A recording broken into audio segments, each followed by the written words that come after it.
তখন সন্ধ্যা ৫টা। আকাশ ভেঙে বৃষ্টি নেমেছে। রিয়া লেয়া বাস্টপে ভিজে একসা। আজ ছাতাটা নিতে ভুলে গিয়েছিল।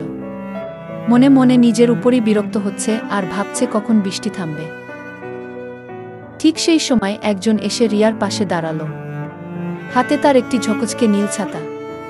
ছেলেটি, নাম যার ওয়ন, একবার রিয়ার দিকে তাকালো, তারপর মৃদু হেসে ছাতাটি সামান্য এগিয়ে ধরল। অয়ন, অনেকটা পথ যেতে হবে মনে হচ্ছে। চলুন একসাথে হাঁটা যাক। রিয়া প্রথমে ইতস্তত করল, তারপর অয়নের সারল দেখে মাথা নাড়ল। দুজন হাঁটতে শুরু করল এক ছাতার নিচে। রাস্তায় জমা জলে রিকশার চাকার ছলাৎ ছলাৎ শব্দ, আর দুজনের হৃদয়ের মৃদু স্পন্দন ছাড়া আর কোনো আওয়াজ নেই। অয়ন, আপনি মনে হচ্ছে কফি শপে কাজ করেন।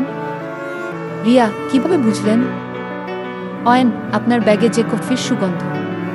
আমি রোজ সকালে ওই শপেই যাই। আপনার হাতেই কফি খাই। রিয়া অবাক হলো, তাদের এত কাছে থেকেও দূরত্ব ছিল। এখন এক ছাতার নিচে এসে তারা যেন হঠাৎ আবিষ্কার করল একে অপরকে। মিনিট দুয়েক নীরবতার পর অয়ন জানতে চাইল, অয়ন, বৃষ্টির জন্য আমার দেরি হবে। আপনার গন্তব্যে পৌঁছে দেওয়ার সুযোগ দেবেন? রিয়া, অবশ্যই।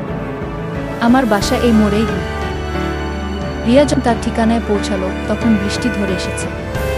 সে ছাতাটি অয়নকে ফেরত দিতে চাইল।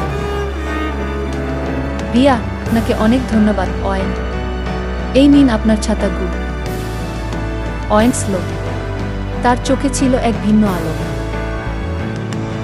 অয়ন, এটা আপনার কাছেই থাক। কাল সকালে যদি আবার বৃষ্টি আসে তাহলে আপনার কফিটা আমার হাতে পৌঁছে দিতে আসবেন এই নীল ছাতা মাথায় দিয়ে। আসবেন তো? রিয়া আর কিছু বলতে পারল না, শুধু হাসি মুখে মাথা নাড়ল।